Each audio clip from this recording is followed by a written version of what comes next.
G Kannada ವಾಹಿನಿಯ ಎಲ್ಲ ವೀಕ್ಷಕರಿಗೂ ನಮಸ್ಕಾರ. ಶುಭೋದಯ. ನಾನು ಅನುಪಮಾ ಭಟ್. ನಿಮ್ಮೆಲ್ಲರ ಅಚ್ಚುಮೆಚ್ಚಿನ ಮಹರ್ಷಿ ವಾಣಿ ನೇರ ಪ್ರಸಾರದ ಕಾರ್ಯಕ್ರಮಕ್ಕೆ ತಾವೆಲ್ಲರಿಗೂ ಆತ್ಮೀಯವಾದ ಸ್ವಾಗತ. Co-powered by Continental Malgudi fresh filter coffee, ಒಂದು ಘಳಿಗೆ ನನಗಾಗಿ. ಸ್ಪೆಷಲ್ ಪಾರ್ಟ್ನರ್ಸ್ ಅಮೃತ ಬಿಂದು. ಹೊಟ್ಟೆ ನೋವು, ಎದೆ ಉರಿ, ಅಜೀರ್ಣ, ಗ್ಯಾಸ್ಟ್ರೈಟಿಸ್, ಎಸಿಡಿಟಿ ಹೀಗೆ ಹೊಟ್ಟೆಗೆ ಸಂಬಂಧಿಸಿರೋ ಎಲ್ಲ ಸಮಸ್ಯೆಗಳಿಗೂ ರಾಮಬಾಣದಂತೆ ಕೆಲಸ ಮಾಡುತ್ತೆ ಅಮೃತ ಬಿಂದು. ಅಷ್ಟೇ ಅಲ್ಲ, ಶ್ರೀ ಶ್ರೀ ಡಾಕ್ಟರ್ ಮಹರ್ಷಿ ಆನಂದ ಗುರೂಜಿಯವರ ಬ್ರಹ್ಮರ್ಷಿ ಆನಂದ ಸಿದ್ಧಿಪೀಠಂ ಸಂಸ್ಥಾನ ಮತ್ತು ಅಮೃತ ಬಿಂದು ಡಯಾಬಿಟಿಕ್ ರಿಸರ್ಚ್ ವಿಂಗ್ ಅಭಿವೃದ್ಧಿಪಡಿಸಿ ಲೋಕಾರ್ಪಣೆಯಾಗಿದೆ ಮಧುಮೇಹ ನಿಯಂತ್ರಣಕ್ಕಾಗಿರೋ 100% ಆಯುರ್ವೇದಿಕ್ ಅಂಶಗಳಿಂದ ಕೂಡಿರುವ ಮಧುಮೇಹ ನಿವಾರಣ್ ಚೂರ್ಣ. ನಿಮ್ಮ ಸಮೀಪದಲ್ಲಿರೋ ಎಲ್ಲ ಮೆಡಿಕಲ್ ಸ್ಟೋರ್ಸಲ್ಲೂ ಇದು ಲಭ್ಯ. ಹಾಗಾಗಿ ಖಂಡಿತವಾಗ್ಲೂ ಕೊಂಡ್ಕೊಳ್ಳಿ, ನಿಮ್ಮ ಸಮಸ್ಯೆಗಳಿಗೆ ಪರಿಹಾರವನ್ನು ಪಡ್ಕೊಳ್ಳಿ. ಹಾಗೂ AB ಪ್ರಾಪರ್ಟೀಸ್, ತುಮಕೂರು ರಸ್ತೆ, ನೆಲಮಂಗಲ ಹತ್ರ 20-30 ನಿವೇಶನ ಖರೀದಿಸಿ 24, 30 ಅಥವಾ 36 ತಿಂಗಳುಗಳ ಸುಲಭ ಕಂತುಗಳ ಸೌಲಭ್ಯದೊಂದಿಗೆ ಸ್ಪಾಟ್ ಬುಕಿಂಗ್ ಕೇವಲ 5,000 ರೂಪಾಯಿಗಳಿಗೆ. ಹಿಂದೆ ಸಂಪರ್ಕಿಸಿ AB ಪ್ರಾಪರ್ಟೀಸ್. ಹಾಗೂ ಅಕ್ಷಯ ಗೋಲ್ಡ್ ಕಂಪನಿ. ನಿಮ್ಮ ಅಡವಿಟ್ಟ ಚಿನ್ನವನ್ನು ಬಿಡಿಸಬೇಕೆ ಅಥವಾ ನಿಮ್ಮ ಚಿನ್ನವನ್ನು ಅಧಿಕ ಬೆಲೆಗೆ ಮಾರಾಟ ಮಾಡಬೇಕೆ? ಹಾಗಾದರೆ ಖಂಡಿತವಾಗ್ಲೂ ಸಂಪರ್ಕಿಸಿ ಅಕ್ಷಯ ಗೋಲ್ಡ್ ಕಂಪನಿ. ಕರ್ನಾಟಕದ ಎಲ್ಲ ಜಿಲ್ಲೆಗಳಲ್ಲೂ ಇದರ ಶಾಖೆಗಳಿದೆ. ಇಂದು ವೀಕ್ಷಕರೇ, ತಾರೀಕು ಜಾನ್ವರಿ 1, 2020. ಎಲ್ಲರಿಗೂ ಹೊಸ ವರ್ಷದ ಹಾರ್ದಿಕ ಶುಭಾಶಯಗಳು. ಎಲ್ಲರ ಜೀವನದಲ್ಲೂ ಸದಾ ನೆಮ್ಮದಿ, ನಗು, ಶಾಂತಿ, ಸುಖ ಎಲ್ಲವೂ ಇರಲಿ ಅಂತ ನಾವು ಕೂಡ ಆಶಿಸ್ತಾ, ಇವತ್ತಿನ ವಿಶೇಷತೆ ಏನು, ಧಾರ್ಮಿಕವಾಗಿ ನಮ್ಮಲ್ಲಿ ಯಾವ ರೀತಿಯ ಆರಾಧನೆಯನ್ನು ಮಾಡಿದ್ರೆ ದಿನ ಚೆನ್ನಾಗಿರುತ್ತೆ, ಜೊತೆಗೆ ರಾಶಿ ಫಲ ಹೇಗಿದೆ, ಅಷ್ಟೇ ಅಲ್ಲ ನಿಮ್ಮ ಸ್ವರ ತರಂಗವನ್ನು ಕೇಳೋದ್ರ ಮೂಲಕ ನಿಮಗೆ ಒಂದಿಷ್ಟು ಸಮಸ್ಯೆಗಳಿಗೆ ಪರಿಹಾರ, ಹಾಗೆ ಕಣ್ಣುಗಳ ರೇಖೆಗಳನ್ನು ನೋಡೋದ್ರ ಮೂಲಕ ನಿಮ್ಮ ಸಮಸ್ಯೆಗೆ ಪರಿಹಾರವನ್ನು ಎಂದಿನಂತೆ ಗುರೂಜಿಯವರು ನೀಡ್ತಾರೆ. ನೀವು ಕರೆ ಮಾಡಬೇಕಾಗಿರುವಂಥ ದೂರವಾಣಿ ಸಂಖ್ಯೆ 080412199999. That is 08041219999. ಪತ್ರಗಳನ್ನು ಬರೆದು ಕಳಿಸಬೇಕಾದಂಥ ವಿಳಾಸ ಜಿ ಕನ್ನಡ ವಾಹಿನಿ, ಮಹರ್ಷಿ ವಾಣಿ ವಿಭಾಗ, ಅಂಚೆಪೆಟ್ಟಿಗೆ ಸಂಖ್ಯೆ 5199, ಬೆಂಗಳೂರು 1. ಪತ್ರಗಳನ್ನು ಬರೆದು ಕಳಿಸುವಾಗ ಜ್ಞಾಪಕ ಇರಲಿ, ಚಕ್ಷುರ್ಮತಿ ವಿಭಾಗದಲ್ಲಿ ನಿಮ್ಮ ಪತ್ರಗಳನ್ನು ಓದೋದು. ಅಂದರೆ ನಿಮ್ಮ ಕಣ್ಣಿನ ರೇಖೆಯನ್ನು ನೋಡೋದ್ರ ಮೂಲಕ ಗುರೂಜಿಯವರು ಪರಿಹಾರ ಹೇಳೋದ್ರಿಂದ ಸ್ಪಷ್ಟವಾಗಿ ಕಣ್ಣಿನ ರೇಖೆ ಕಾಣಿಸ್ಬೇಕು ಅಂಥ ಭಾವಚಿತ್ರವನ್ನು ಕಳಿಸ್ಕೊಡಿ. ಇನ್ನು ವೀಕ್ಷಕರೇ, ನೀವು ಗುರೂಜಿಯವ್ರನ್ನ ನೇರವಾಗಿ ಭೇಟಿ ಮಾಡಬೇಕು ಅಂದರೆ 08026690055. ಇನ್ನೊಂದು ಸಲ ಹೇಳ್ತೀನಿ, 266900555 ಈ ನಂಬರ್ಗೆ ಕರೆ ಮಾಡಿ, ಅಥವಾ 9482509759 ಈ ನಂಬರ್ಗೆ ಕರೆ ಮಾಡ್ಬೋದು. ಕಾಲ್ ಮಾಡಿ ಅಪಾಯಿಂಟ್ಮೆಂಟನ್ನು ಪಡ್ಕೊಂಡು ಗುರೂಜಿಯವ್ರನ್ನ ಭೇಟಿ ಮಾಡ್ಬೋದು. ಮತ್ತೊಮ್ಮೆ ಹೇಳ್ತಾ ಇದ್ದೀನಿ, ಇದು ಗುರೂಜಿಯವರ ಕಚೇರಿಯ ನಂಬರ್. ಇನ್ನು ವೀಕ್ಷಕರ, ಕಾರ್ಯಕ್ರಮ ಪ್ರಾರಂಭಿಸೋದಕ್ಕಿಂತ ಮುಂಚೆ, ರಾಶಿಫಲ ಎಲ್ಲ ಹೇಗಿದೆ ಅಂತ ತಿಳ್ಕೊಳ್ಳೋದಕ್ಕಿಂತ ಮುಂಚೆ ಹರಿಹರ ಪುತ್ರ ಸ್ವಾಮಿ ಅಯ್ಯಪ್ಪನ ದರ್ಶನ ಮಾಡ್ಕೊಂಡು ಬರೋಣ.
ಸ್ವಾಮಿಯೇ ಶರಣಮಯ್ಯಪ್ಪ.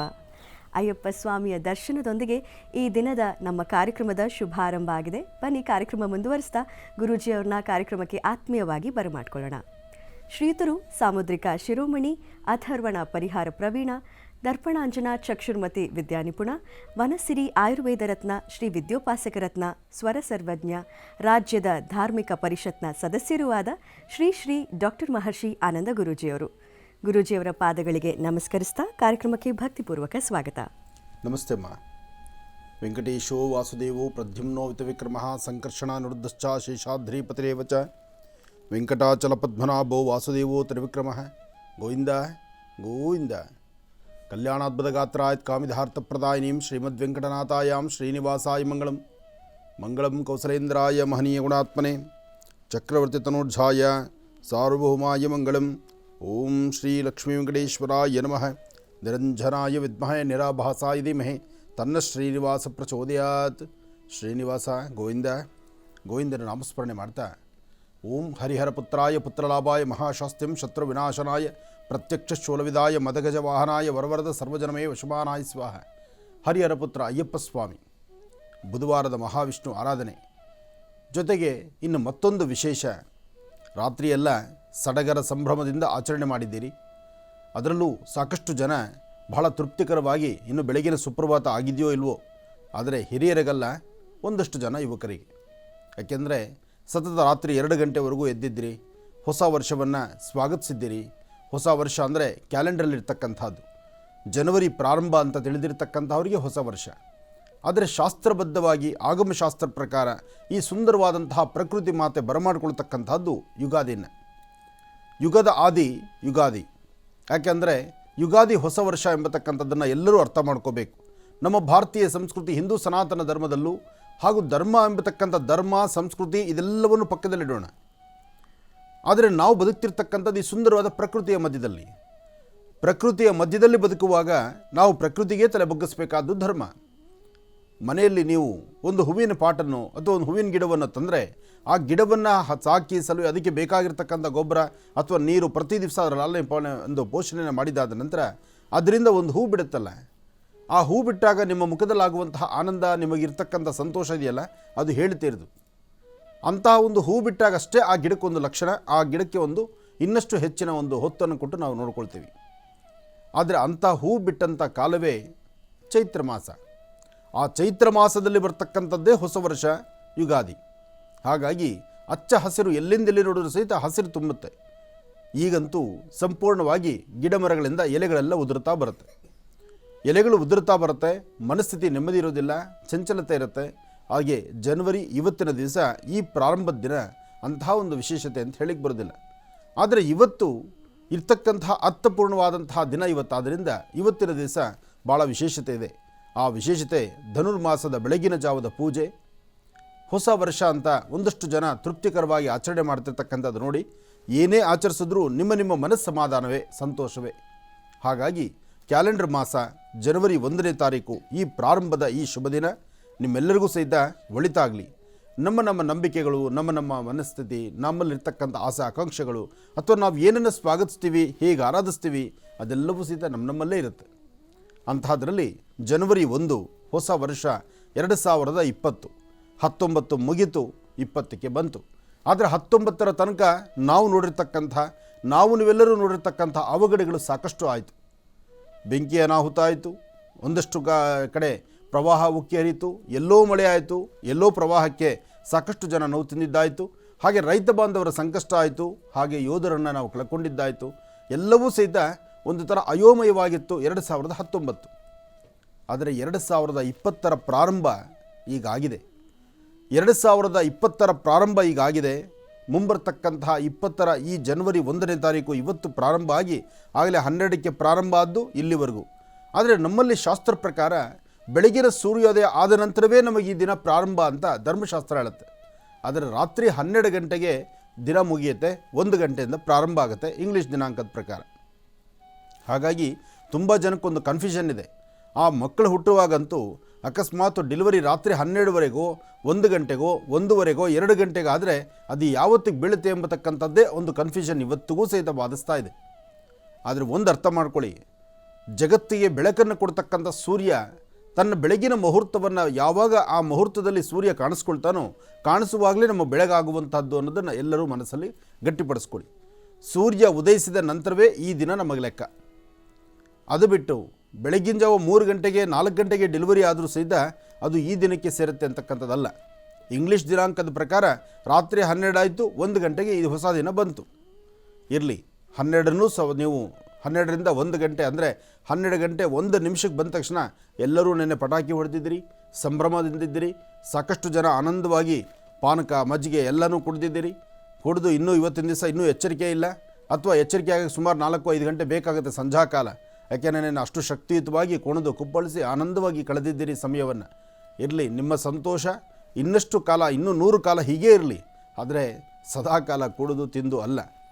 ಸಂತೋಷವನ್ನು ತಂದೆ ತಾಯಿ ಪಾದ ಮುಟ್ಟಿ ನಮಸ್ಕಾರ ಮಾಡೋದ್ರಲ್ಲಿರಲಿ, ನಿಮ್ಮ ಉದ್ಯೋಗದಲ್ಲಿ ಮತ್ತಷ್ಟು ಪ್ರಗತಿ ಕಾಣುವುದರಲ್ಲಿರಲಿ, ವಿದ್ಯಾರ್ಥಿಗಳು ಮತ್ತಷ್ಟು ವಿದ್ಯಾಭ್ಯಾಸವನ್ನು ಮುಂದುವರಿಸೋದರಲ್ಲಿರಲಿ, ಹೊಸ ಹೊಸ ಕೆಲಸಗಳನ್ನು ಸಮಾಜಕ್ಕೆ ಬೇಕಾಗಿರ್ತಕ್ಕಂಥ ಸಮಾಜಮುಖಿ ಕೆಲಸಗಳನ್ನು ಮಾಡುವಂಥದ್ರಲ್ಲಿರಲಿ, ಜೊತೆಗೆ ನೊಂದಿರ್ತಕ್ಕಂಥವರ ಬಾಳಿಗೆ ಒಂದಷ್ಟು ಬೆಳಕು ಕೊಡುವಂಥದ್ರಲ್ಲಿರಲಿ. ಹಾಗೆ ನೀವು ಹಾಕುವ ಪ್ರತಿಯೊಂದು ಹೆಜ್ಜೆ ಅರ್ಥಪೂರ್ಣವಾದ ಬದುಕಿರಲಿ. ಈ ಸುಂದರವಾದ ಪ್ರಕೃತಿ, ಅರಣ್ಯದಲ್ಲಿರ್ತಕ್ಕಂಥ ಪ್ರಾಣಿಗಳು, ಪ್ರಾಣಿ ಪಕ್ಷಿಗಳು ಎಲ್ಲಕ್ಕೂ ಸಹಿತ ಸ್ವಚ್ಛಂದ ಬದುಕಿದೆ. ಆ ಬದುಕಿಗೆ ನಾವು ಯಾರೂ ತೊಂದರೆ ಮಾಡಿದಿರ ಪ್ರಕೃತಿಯ ಮಡಿಲಲ್ಲಿ ನಾವು ಮಕ್ಕಳಾಗಿ ಬದುಕೋಣ. ಹೆಚ್ಚಿನ ಫಲವನ್ನು ನಾವು ಎಲ್ಲರೂ ಸಹಿತ ಕಾಣೋಣ. 2020ರ ಪ್ರಾರಂಭದ ಈ ಶುಭ ದಿನ ನಿಮ್ಮೆಲ್ಲರಿಗೂ ನಿಮ್ಮೆಲ್ಲರಿಗೂ ಸಹಿತ ಒಳಿತಾಗಲಿ ಅಂಥೇಳಿ ಭಗವಂತನ ಪ್ರಾರ್ಥನೆ ಮಾಡೋಣ. ಗಣಾನಾಂತ್ವಾ ಗಣಪತಿಗಂ ಭವಾಮಹೇ ಕವಿಂ ಕವೀನಾನುಪಮಶ್ರವಸ್ತುವಂ ಜ್ಯೇಷ್ಠರಾಜಂ ಬ್ರಹ್ಮಣಾಂ ಬ್ರಹ್ಮಣಸ್ವದ ಆನಷ್ಟುಣ್ವನ್ನೋತಮಿಸ್ಸೈದ ಸಾಧನಂ ಮಹಾಗಣಾಧಿಪತಯೇ ನಮಃ. ಇನ್ನು ಇವತ್ತಿನ ತಿಥಿವಾರ ನಕ್ಷತ್ರ ನೋಡಿ, ನಂತರ ಇವತ್ತಿನಿಂದ ಇನ್ನು 14 ದಿನಕ್ಕೆ, ಇವತ್ತಿನಿಂದ 14 ದಿನಕ್ಕೆ ಮಕರ ಸಂಕ್ರಮಣ ಬರುತ್ತೆ. ಆ ಸಂಕ್ರಾಂತಿ ಹಬ್ಬ ಆಯಿತು ಅಂದರೆ ಉತ್ತರಾಯಣ ಪುಣ್ಯಕಾಲ ಎದುರಾಗುತ್ತೆ. ಉತ್ತರಾಯಣ ಪುಣ್ಯಕಾಲ ಬಂತು ಅಂದರೆ ಶುಭ ಸಮಾರಂಭಗಳು ಶುರುವಾಗುತ್ತೆ. ಆಗ ಮದುವೆ, ಮುಂಜಿ, ನಾಮಕರಣ, ಗೃಹಪ್ರವೇಶ ಎಲ್ಲವೂ ಸಹಿತ ಅಲ್ಲಿ ಪ್ರಾರಂಭ. ಯಾಕೆಂದರೆ ಉತ್ತರಾಯಣ ಪುಣ್ಯಕಾಲಕ್ಕೆ ಸಾಕಷ್ಟು ಜನ ಕಾತುರದಿಂದ ಕಾಯ್ತಿರ್ತಾರೆ. ಮಕರ ಸಂಕ್ರಮಣ ಮುಗಿದ ನಂತರ ಬರ್ತಕ್ಕಂತಹ ಉತ್ತರಾಯಣ ಪುಣ್ಯಕಾಲ, ಎಷ್ಟೋ ಜನ ಹೋಗುವಂತಹ ಜೀವವನ್ನು ಚೆನ್ನಾಗಿ ಅರ್ಥ ಮಾಡ್ಕೊಳ್ಳಿ. ಹೋಗುವಂತಹ ಜೀವವನ್ನು ಸಹಿತ ಹೇಗಾದರೂ ಮಾಡಿ ಭಗವಂತ ನನ್ನ ಬದುಕಿಸಿ ಉತ್ತರಾಯಣದಲ್ಲಿ ನನ್ನ ಜೀವ ಹೋಗೋ ಥರ ಮಾಡಪ್ಪ, ಉತ್ತರಾಯಣ ತನಕ ಈ ಜೀವ ಈ ದೇಹದಲ್ಲಿ ಇರಲಿ ಅಂತ ಕಾಯ್ತಾರೆ. ಅದಕ್ಕಾಗಿ ಶರಶ್ಚಂದ್ರದಲ್ಲೂ ಸಹಿತ ವಿಶೇಷವಾಗಿರ್ತಕ್ಕಂಥ ಅನುಷ್ಠಾನಗಳಿದೆ. ಅದಕ್ಕೋಸ್ಕರ ಮಕರ ಸಂಕ್ರಾಂತಿಯನ್ನು ಎಲ್ಲರೂ ಸಹಿತ ಸ್ವಾಗತಿಸಬೇಕಾಗತ್ತೆ. ಮಕರ ಸಂಕ್ರಾಂತಿ ರೈತ ಬೆಳೆದಿರ್ತಕ್ಕಂತಹ ಬೆಳೆ, ಇಬ್ಬನಿಯಲ್ಲಿರ್ತಕ್ಕಂತಹ ಈ ಬೆಳೆ ಜೊತೆಗೆ ಯಾವುದೇ ಪದಾರ್ಥಗಳನ್ನು ಸಹಿತ ರಾಶಿ ಹಾಕಿ ಅವತ್ತು ಪೂಜೆ ಮಾಡತಕ್ಕಂಥದ್ದು.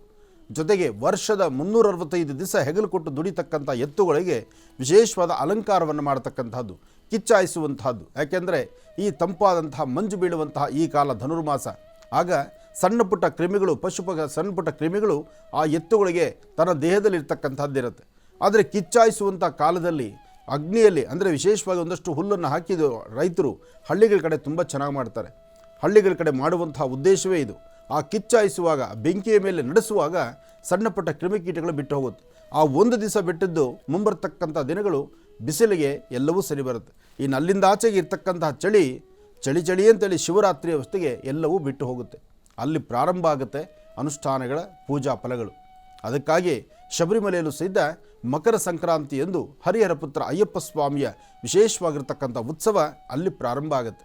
ಅಂದರೆ ಮಕರ ಸಂಕ್ರಮಣದಂದು ಅದಕ್ಕೂ 1-2 ದಿನಗಳ ಮುಂಚಿತವಾಗಿ ಪಂದಳ ರಾಜನಿಗೆ ಅಂದರೆ ಅಯ್ಯಪ್ಪನಿಗೆ ಮಾಡಿಸಿರ್ತಕ್ಕಂತಹ ಚಿನ್ನದ ಆಭರಣಗಳನ್ನು ಪಂದಳದ ಕುವರ, ಪಂದಳ ರಾಜನ ಆಸ್ಥಾನದಿಂದ ಬರತಕ್ಕಂಥದ್ದು. ಸರಿಸುಮಾರು ಸಂಧ್ಯಾಕಾಲ 4:50ಕ್ಕೆ ಶಬರಿಮಲೆ ಮೇಲ್ಭಾಗದಲ್ಲಿ ಸೇರಿಕೊಂಡು ಸ್ವಾಮಿಯ ಗರ್ಭಗುಡಿಗೆ 5 ಗಂಟೆಗೆ ಒಳಗಡೆ ಪ್ರವೇಶ ಮಾಡಿ 5ರಿಂದ 5:15 ಸ್ವಾಮಿಗೆ ಅಭಿಷೇಕ ಅಲಂಕಾರವೆಲ್ಲ ಆದ ನಂತರ 5:45 6 ಗಂಟೆ ಶುಭ ಮುಹೂರ್ತದಲ್ಲಿ ಅಲ್ಲಿ ಆಕಾಶದಲ್ಲಿ ಒಂದು ಬೆಳ್ಳಿಯ ನಕ್ಷತ್ರ, ಅದಾದ ನಂತರ ಜ್ಯೋತಿಯ ಅನುಷ್ಠಾನ. ಹಾಗೆ ಸಾಕಷ್ಟು ಜನ, ಲಕ್ಷಾಂತರ ಕೋಟ್ಯಾಂತರ ಜನ ಭಕ್ತರು ಏಕಕಾಲದಲ್ಲಿ ಸ್ವಾಮಿಯೇ ಶರಣಮಯ್ಯಪ್ಪ, ಆ ಸ್ವಾಮಿಯೇ ಶರಣಮಯ್ಯಪ್ಪ ಎಂಬತಕ್ಕಂಥ ಆ ಶರಣ ಕೂಗನ್ನು ಇಡೀ ಶಬರಿಮಲೆಯಲ್ಲಿ ಎಲ್ಲಿ ಮರಳು ಹಾಕಿದ್ರೂ ತಳಗೆ ಬೀಳೋದಿಲ್ಲ ಅಂತಹ ಒಂದು ಜನಸಾಗರ. ಆ ಸಾಗರದ ಮಧ್ಯದಲ್ಲಿ ಎಲ್ಲರೂ ಏಕಕಾಲದಲ್ಲಿ ಸ್ವಾಮಿಯೇ ಶರಣಮಯ್ಯಪ್ಪ ಎಂಬತಕ್ಕಂಥ ಕೂಗು, ಆ ಧ್ವನಿ ಇದೆಯಲ್ಲ, ಇವತ್ತಿಗೂ ಆ ಧ್ವನಿ ಅಲ್ಲಿ ರಾಜಿಸುತ್ತೆ. ಆ ಧ್ವನಿಯಿಂದಲೇ ಇವತ್ತಿಗೂ ಜನಾಕರ್ಷಣೆ ಇದೆ. ಇವತ್ತಿಗೂ ಸಹಿತ ಜನಸಾಗರ ಬೆಟ್ಟದ ತುದಿಯಲ್ಲಿರ್ತಕ್ಕಂಥ ಅಯ್ಯಪ್ಪನ ನೋಡಲಿಕ್ಕೆ ಭಕ್ತರು ನಿರಂತರವಾಗಿ ನಡ್ಕೊಂಡು ಹೋಗ್ತಾ ಇರ್ತಾರೆ. ದಟ್ಟವಾದ ಅರಣ್ಯ, ವರ್ಷದಲ್ಲಿ ಒಂದಿಷ್ಟು ಕಾಲ ಮಾತ್ರ ದರ್ಶನ ಕೊಡುವಂಥ ಸಾನ್ನಿಧ್ಯ. ಆದರೂ ಪ್ರಾಣಿ ಪಕ್ಷಿಗಳು ಇವತ್ತಿಗೂ ಸಹಿತ ಯಾವ ಭಕ್ತರಿಗೂ ತೊಂದರೆ ಮಾಡಿರ್ತಕ್ಕಂಥದ್ದಲ್ಲ. ಯಾಕೆಂದರೆ ಅರಣ್ಯದ ಮಧ್ಯದಲ್ಲಿ ಇರತಕ್ಕಂಥದ್ದು, ಅರಣ್ಯದ ಮಧ್ಯದಲ್ಲಿರ್ತಕ್ಕಂಥ ಅಯ್ಯಪ್ಪನ ಆಸ್ಥಾನ. ಆ ಆಸ್ಥಾನಕ್ಕೆ ಬರ್ತಕ್ಕಂತಹ ಭಕ್ತರು ಶ್ರದ್ಧೆಯಿಂದ, ಭಕ್ತಿಯಿಂದ, ಮಡಿಯಿಂದ, ಜೊತೆಗೆ ಆ ಬೆಟ್ಟವನ್ನು ಪರಿಕ್ರಮಿಸುವಂತಹ ವಿಧಾನ ಇದೆಯಲ್ಲ, ಅಬ್ಬಾ ಅದು ಹೇಳ್ತಿರೋದು ಅಷ್ಟು ಶ್ರಮವಹಿಸಿ ಬರುವಂಥದ್ದು. ಆದರೆ ಇತ್ತೀಚಿನ ದಿನಗಳೆಲ್ಲವೂ ಸಹಿತ ಮಾರ್ಪಾಟಾಗಿದೆ. ಆದರೆ ಹಿಂದಕ್ಕೂ ಈಗಲೂ ಹಿಂದಿನ ಶಬರಿಮಲೆ ಯಾತ್ರೆ ಅಂದರೆ ಸುಮಾರು 10 ವರ್ಷದ ಹಿಂದಕ್ಕೆ ಹೋದರೆ 10 ವರ್ಷದ ಹಿಂದಿನ ಯಾತ್ರಾರ್ಥಿಗಳನ್ನು ಕೇಳಿದ್ರೆ ಶಬರಿಮಲೆ ಮಹಿಮೆ ಹೇಗೆ ಅಂದರೆ, ಶಬರಿಮಲೆ ಬೆಟ್ಟ ಹತ್ತುವ 18 ಮೆಟ್ಲ ತನಕ ಹೋಗೋ ತನಕ ವ್ಯಕ್ತಿಯ ಮನಸ್ಸು ಸಾಕಪ್ಪ, ಇಲ್ಲಿವರೆಗೂ ನಿನ್ನ ಸೇವೆಗೆ ಬಂದಿದ್ದೀನಿ, ಈ ವರ್ಷ ನಾನು ಕಡೆಗಾಣಿಸ್ತೀನಿ, ಈ ವರ್ಷ ಇನ್ನು ಮುಂದಿನ ವರ್ಷ ನಾನು ಬರೋಕ್ಕಾಗುತ್ತೋ ಇಲ್ವೋ ಅಂತ ಹೇಳ್ತಾರೆ. ಆದರೆ 18 ಮೆಟ್ಲನ್ನು ಹತ್ತಿ ಒಮ್ಮೆ ಅಯ್ಯಪ್ಪನ ನೋಡಿದ ತಕ್ಷಣ ನೀವು ಅಲ್ಲಿಂದ ನಡೆದು ಬಂದಂತಹ ಆ ದೇಹ ಏನು ದಣಿದಿರುತ್ತಲ್ಲ, ಆ ದೇಹ ದಣಿದಿರ್ತಕ್ಕಂಥದ್ದೆಲ್ಲ ಹೊರಟೋಗುತ್ತೆ. ಅಯ್ಯಪ್ಪನ ಮುಂದೆ ನಿಂತರೆ ಮುಂದಿನ ವರ್ಷ ಪುನಃ ನಾನು ನಿನ್ನ ದರ್ಶನಕ್ಕೆ ಬರ್ತೀನಪ್ಪ ಅಂತ ಅಲ್ಲೇ ಅಗ್ರಿಮೆಂಟ್ ಶುರುವಾಗುತ್ತೆ. ನೋಡಿ ಎಂತಹ ಪರಿಸ್ಥಿತಿ ಇದೆ. 18 ಮೆಟ್ಲು ಬರೋ ತನಕ ಸಾಕಪ್ಪ ಅಯ್ಯಪ್ಪ, ಇನ್ನು ಮುಂದೆ ನಾನು ಇಲ್ಲಿ ಬರಲಿಕ್ಕಾಗಲ್ಲ, ಇಷ್ಟು ದೂರ ಈ ಬೆಟ್ಟವನ್ನು ಪರಿಕ್ರಮಿಸೋಕ್ಕಾಗೋದಿಲ್ಲ, ಈ ಕಾಲುಗಳಲ್ಲಿ ಬರಿಗಾಲಲ್ಲಂತೂ ನಡೆಯೋದು ಭಾಳ ಕಷ್ಟ ಇದೆ, ಒಂದೊಂದು ಗುಂಡುಗಳು ಈ ತರಹ ಇದೆ, ಮೊಣಕಾಲು ಗಡ್ಡಕ್ಕೆ ತಗಲುವಂತಹ ರೀತಿ ಇದೆ ಅಂತ ಅಲ್ಲಿ ಚಿಂತನೆ. 18 ಮೆಟ್ಲು ಹತ್ತಿ ಅದಾದ ನಂತರ ಗರ್ಭಗುಡಿಯ ಸಾನ್ನಿಧ್ಯದ ಮುಂಭಾಗದಲ್ಲಿ ಬಂದು ನಿಂತು ಅಯ್ಯಪ್ಪನ ಒಮ್ಮೆ ಕಣ್ತುಂಬಿಸ್ಕೊಳ್ಳುವಂಥ ಕಾಲದಲ್ಲಿ, ಅಯ್ಯಪ್ಪ ಈ ಜನ್ಮ ಈ ಜೀವ ಇರುವ ತನಕ ನಿನ್ನ ಸೇವೆಗಾಗಿ, ಪುನಃ ಮುಂದಿನ ವರ್ಷ ನಿನ್ನ ಸೇವೆಗೆ ನಾನು ಬರ್ತೀನಪ್ಪ, ದಾರಿ ಮಾಡಿಕೊಡು ಭಗವಂತ ಅಂತ ಅಲ್ಲಿ ಅಗ್ರಿಮೆಂಟ್ ಶುರುವಾಗುತ್ತೆ. ಹಾಗೆ ಅಂತಹ ಸಾನ್ನಿಧ್ಯ ಈ ಮಕರ ಸಂಕ್ರಮಣ ಜನವರಿ ಮಾಸ ಶುರುವಾಗಿದೆ. ಮೊದಲನೇ ಜನವರಿಯ 1ನೇ ತಾರೀಕು ಎಲ್ಲರಿಗೂ ಸಹಿತ ಶುಭವೇ ತರಲಿ, ನಿಮ್ಮ ಮನೋಕಾಮನೆಗಳು ಬೇಗ ಸಿದ್ಧಿಯಾಗಲಿ. ಹರಿಹರ ಪುತ್ರ ಅಯ್ಯಪ್ಪ ಸ್ವಾಮಿಯ ಸಂಪೂರ್ಣ ಅನುಗ್ರಹ ನಿಮಗೆ ಸಿದ್ಧಿಯಾಗಲಿ. ಸ್ವಾಮಿಯೇ ಶರಣಮಯ್ಯಪ್ಪ. ನೀವೆಲ್ಲರೂ ಕಾಯ್ತಿರ್ತೀರಾ 12 ರಾಶಿಗಳಿಗೆ ಯಾವ ರೀತಿ ಇರುತ್ತೆ ಇವತ್ತು ಫಲಗಳು ಅಂತ ತಿಳ್ಕೊಳ್ಳೋಣ. ಜೊತೆಗೆ ಪಂಚಾಂಗದಲ್ಲಿ ಏನಿದೆ ಅಂತ ಕೂಡ ನೋಡೋಣ. ಗುರುಜಿ, ಪಂಚಾಂಗ ಶ್ರವಣ ಮಾಡೋಣ. ಖಂಡಿತಮ್ಮ. ಭಗವತಿ ಶ್ರೀರಾಜರಾಜೇಶ್ವರಿ.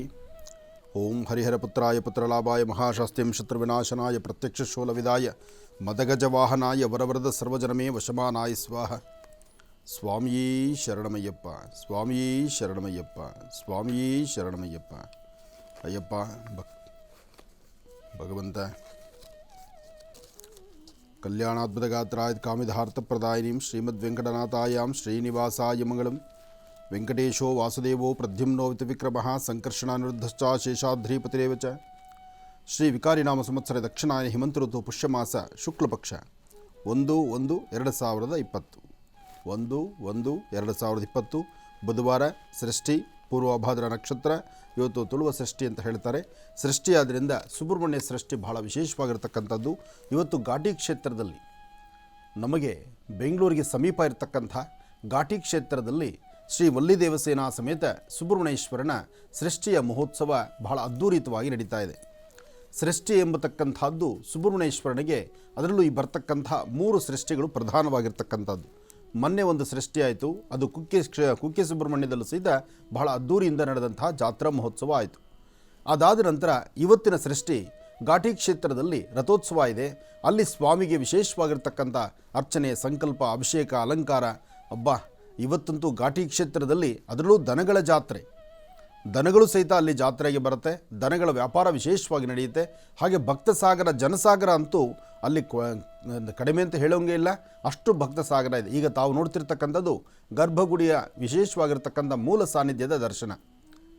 ಅಂದರೆ ಈ ಹಿಂದೆ ಚಿತ್ರೀಕರಣ ಇದು. ಆದರೆ ಇವತ್ತಿನ ದಿವಸ ಇಂತಹ ಅಲಂಕಾರ ಅಲ್ಲ. ಇವತ್ತಿನ ಅಲಂಕಾರವನ್ನು ನೋಡಲಿಕ್ಕೆ 2 ಕಣ್ಗಳ ಸಾಲಲ್ಲ. ಅಲ್ಲಿಗೆ ಅಂತಹ ವಿಶೇಷವಾಗಿರ್ತಕ್ಕಂಥ ನಾಗ, ಚಂಪಕ, ಪ್ರತಿಯೊಂದು ಪುಷ್ಪಗಳು ಸಹಿತ ಅದರಲ್ಲೂ ಸುವಾಸನೆ ಭರಿತವಾಗಿರ್ತಕ್ಕಂಥದ್ದು. ಮತ್ತು ಈ ಕ್ಷೇತ್ರದಲ್ಲಿ ಮತ್ತೊಂದು ವಿಶೇಷ ಇದೆ. ಇದು ಉದ್ಭವ ಮೂರ್ತಿ ಆದ್ದರಿಂದ ಮುಂಭಾಗದಲ್ಲಿ ಸುಬ್ರಹ್ಮಣ್ಯೇಶ್ವರನ ನೋಡಬಹುದು, ಹಿಂಭಾಗದಲ್ಲಿ ನರಸಿಂಹನ ನೋಡಬಹುದು. ನರಸಿಂಹ ಹಾಗೂ ಸುಬ್ರಹ್ಮಣ್ಯೇಶ್ವರ ಏಕಶಿಲೆಯಲ್ಲಿ, ಒಂದೇ ಶಿಲೆಯಲ್ಲಿ ಇರ್ತಕ್ಕಂಥದ್ದು. ಅದು ಉದ್ಭವ ಮೂರ್ತಿ ಆದ್ದರಿಂದ ಈ ಸಾನ್ನಿಧ್ಯಕ್ಕೆ ಸಾಕಷ್ಟು ಶಕ್ತಿ ಇದೆ. ನಮ್ಮಲ್ಲಿ ನಾಗಕ್ಷೇತ್ರಗಳೆಂಬತಕ್ಕಂಥದ್ದು ಒಂದು ಕುಕ್ಕೆ ಸುಬ್ರಹ್ಮಣ್ಯ, 2ನೇದು ಘಾಟಿ ಸುಬ್ರಹ್ಮಣ್ಯ, 3ನೇದು ನಾಗಲಮಡಿಕೆ, ವಿದ್ರಾಶ್ವತ್ಥ. ಹಾಗೆ ಇಂತಹ ಪರಮ ಪವಿತ್ರವಾಗಿರ್ತಕ್ಕಂಥ ಪುಣ್ಯ ಸಾನ್ನಿಧ್ಯಗಳಿದೆ. ಈ ಸಾನ್ನಿಧ್ಯಗಳಲ್ಲಿ ವರ್ಷದಲ್ಲಿ ನಡೀತಕ್ಕಂಥ ಈ 3 ಮಾಸಗಳಲ್ಲಿ, ಅಂದರೆ ಈ 3 ತಿಂಗಳು ಬರ್ತಕ್ಕಂಥ ಸೃಷ್ಟಿಗಳಿದೆಯಲ್ಲ, ಅದು ಬಹಳ ವಿಶೇಷ. ಈ ಹಿಂದೆ ಒಂದು ಸೃಷ್ಟಿ ಆಯಿತು, ಇವತ್ತು ಇಲ್ಲಿ ಘಾಟಿ ಕ್ಷೇತ್ರದಲ್ಲಿದೆ. ಮುಂದೆ ಬರ್ತಕ್ಕಂಥದ್ದು ಚಿತ್ರಾವತಿಯಲ್ಲಿ ನಡೆಯುತ್ತೆ. ಅಂದರೆ ಚಿಕ್ಕಬಳ್ಳಾಪುರ ಡಿಸ್ಟಿಕ್ಕಲ್ಲಿರ್ತಕ್ಕಂಥ ಚಿತ್ರಾವತಿ ಎಂಬತಕ್ಕಂಥ ಪುಟ್ಟ ಗ್ರಾಮ, ಅಲ್ಲಿ ಬೃಹತ್ ಮಟ್ಟದ ಒಂದು ಕಲ್ಯಾಣಿ ಇದೆ. ಅದು ಡಿಸ್ಟಿಕ್ಗೆ ಅದೊಂದು ಪ್ರಪ್ರಥಮ ಅಂತ ಹೇಳ್ತಾರೆ. ಅಂಥ ಒಂದು ಕಲ್ಯಾಣಿ ಇರ್ತಕ್ಕಂಥ ಸಾನ್ನಿಧ್ಯ. ಸುಬ್ರಹ್ಮಣ್ಯೇಶ್ವರನ ಶ್ರದ್ಧೆಯಿಂದ ಎಲ್ಲರೂ ಪ್ರಾರ್ಥನೆ ಮಾಡಿ.